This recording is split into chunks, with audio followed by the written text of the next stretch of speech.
હું એક મોટા ખેડૂતના ખેતરમાં રીંગણા તોડવા ગઈ હતી. હું જ્યારે રીંગણા તોડી રહી હતી ત્યારે ખેતરમાં કોઈ નહોતું. ત્યારે અચાનક ખેડૂતનો છોકરો શહેરમાંથી આવ્યો અને મને હાથ પકડીને કહેવા લાગ્યો કે તું ખૂબ જ સુંદર છે.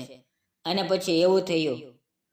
ચાલો વિગતવાર જાણીએ, પરંતુ વિડીયોમાં આગળ વધતા પહેલાં આપને જણાવી દઉં કે વિડીયોમાં આવેલા નામ, પાત્ર અને ઘટના કાલ્પનિક છે. એનો કોઈ પણ વ્યક્તિ સાથે સંબંધ નથી. તો નમસ્કાર દોસ્તો, મારું નામ કલ્પના છે. હું એક નાનકડા ગામમાં રહેતી હતી. અમારું ઘર ખૂબ જ ગરીબ હતું. અમારી પાસે 1 ઇંચ પણ પોતાની જમીન નહોતી. મારા માતા પિતા બીજાના ખેતરમાં મજૂરી કરીને અમારા 4 જણાનું પેટ ભરતા હતા. હું, મારો નાનો ભાઈ અને માતા પિતા. આ વાત તે સમયની છે જ્યારે હું 25 કે 26 વર્ષની હતી. તે વખતે હું યુવાન, તંદુરસ્ત અને દેખાવે ખૂબ જ સુંદર હતી.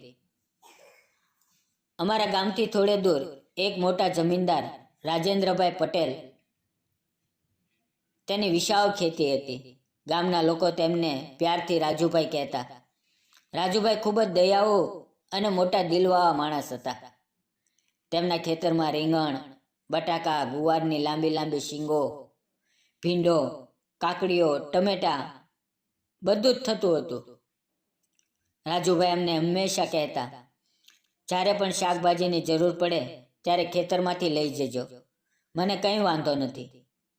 એટલે અમે ક્યારેક ક્યારેક તેમના ખેતરમાંથી થોડું શાક લઈ આવતા.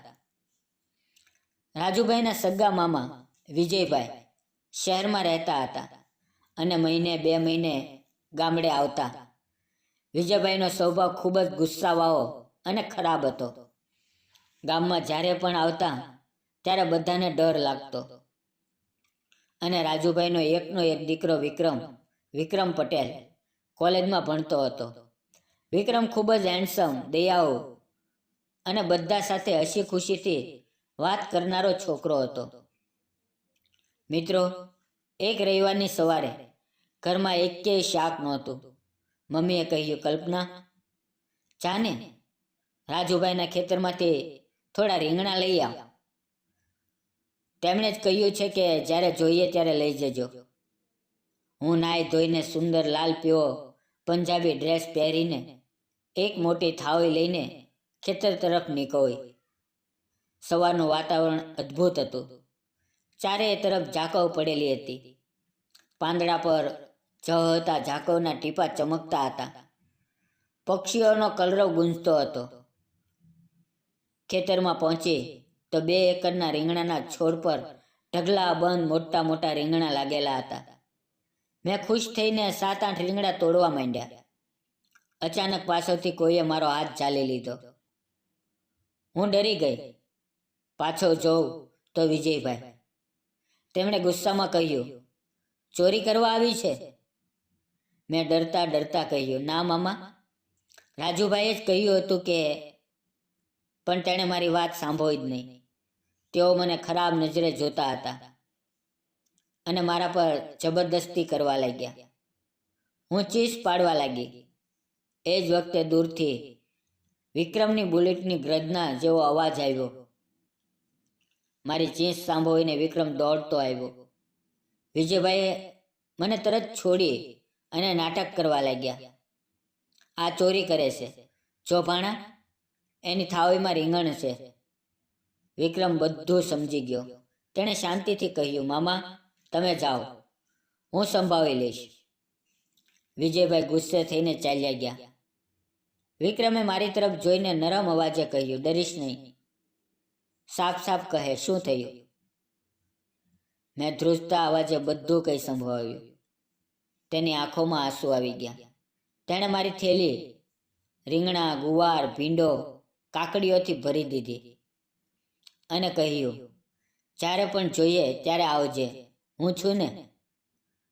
પછી તેણે પૂછ્યું, તારું નામ શું છે? મેં કહ્યું, કલ્પના. તેણે પૂછ્યું, કેટલું ભણી છે? મેં કહ્યું, ગ્રેજ્યુએટ છું. તે આશ્ચર્ય પામ્યો. વાહ, તો હવે તું મારા ખેતરમાં કામ કરજે. જ્યાં સુધી નોકરી ન મળે ત્યાં સુધી અહીંયા આવજે. મેં હા પાડી. બીજે દિવસથી હું રાજુભાઈના ખેતરમાં કામ કરવા લાગી. વિક્રમને પણ કોલેજની રજાઓ પડી ગઈ. તે પણ રોજ ખેતરમાં આવવા લાગ્યો. મિત્રો, અમારી ઉંમર એક સરખી હોવાથી ધીમે ધીમે વાતો થવા લાગી. તે મારી તરફ જુએ અને હસે. હું શરમાઈને નજર નીચી કરું. એક દિવસ મમ્મી ગામમાં ગયા હતા. હું એકલી કામ કરવા આવી. વિક્રમ પોતાની બુલેટ પર સફેદ શર્ટ, કાળી પેન્ટ અને કાળા ગોગલ્સ પહેરીને આવ્યો. બિલકુલ ફિલ્મના હીરો જેવો લાગતો હતો. તે મારી બાજુમાં આવીને ઊભો રહ્યો અને વાતો કરવા લાગ્યો. ધીમે ધીમે તેની નજર બદલાઈ.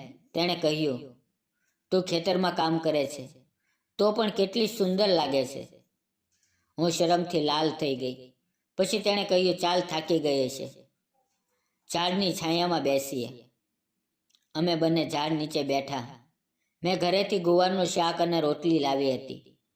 વિક્રમે કહ્યું, ભૂખ લાગી છે. મેં શરમ અનુભવી, પણ તેણે મારો ડબ્બો લઈને ખૂબ મજાથી ખાધું.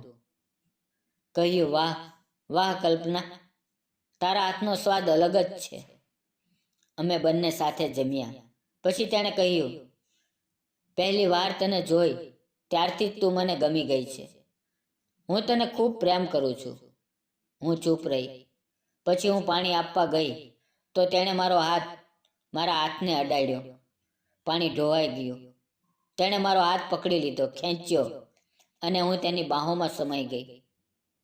અમારી નજરો મોઈ, પણ મને અચાનક પોતાની હકીકત યાદ આવી અને હું પાછી ખસી ગઈ. બીજે દિવસે ફરીથી આવ્યો અને મારો હાથ પકડીને કહ્યું, હવે આ નાજુક હાથોથી ખેતરનું કામ નહીં ચાલે. હું તને મારી રાણી બનાવીશ. અને મને ફરી બાહોમાં ભરી લીધી. એ જ વખતે રાજુભાઈ ત્યાં આવી પહોંચ્યા અને બંનેને સાથે જોઈને ગુસ્સે થયા. પણ વિક્રમે હિંમતથી કહ્યું, પપ્પા, હું કલ્પનાને પ્રેમ કરું છું. મારે તેની સાથે લગ્ન કરવા છે. રાજુભાઈ પહેલા ગુસ્સે થયા. પછી મેં હાથ જોડીને કહ્યું, રાજુભાઈ, તમે પણ એક સમયે ગરીબ હતા. મહેનતથી આટલું બધું કમાયું છે. માણસના ગુણ જોવા જોઈએ. રાજુભાઈ થોડી વાર ચૂપ રહ્યા. પછી બોલ્યા, ચાલ ઘરે ચાલ, મમ્મી સાથે વાત કરીએ. ઘરે ગયા તો વિક્રમની મમ્મીએ પણ અમને સાથ આપ્યો. 1-2 અઠવાડિયામાં જ ધામધૂમથી અમારા લગ્ન થઈ ગયા. આજે હું વિક્રમ પટેલની પત્ની છું. અમે બંને ખૂબ ખુશ છીએ. સાચો પ્રેમ ગરીબી અમીરીની દિવાલ તોડી નાખે છે. દોસ્તો, આ હતી મારી અને વિક્રમની સાચી પ્રેમ કહાની. તમને કેવી લાગી? જો ગમી હોય તો લાઈક, શેર અને સબસ્ક્રાઈબ કરવાનું ન ભૂલતા. મળશું નવી વાર્તા સાથે. ત્યાં સુધી આવજો અને વિડીયો પૂરો જોવા બદલ આપ સૌ મિત્રોનો દિલથી ખૂબ ખૂબ ધન્યવાદ મિત્રો.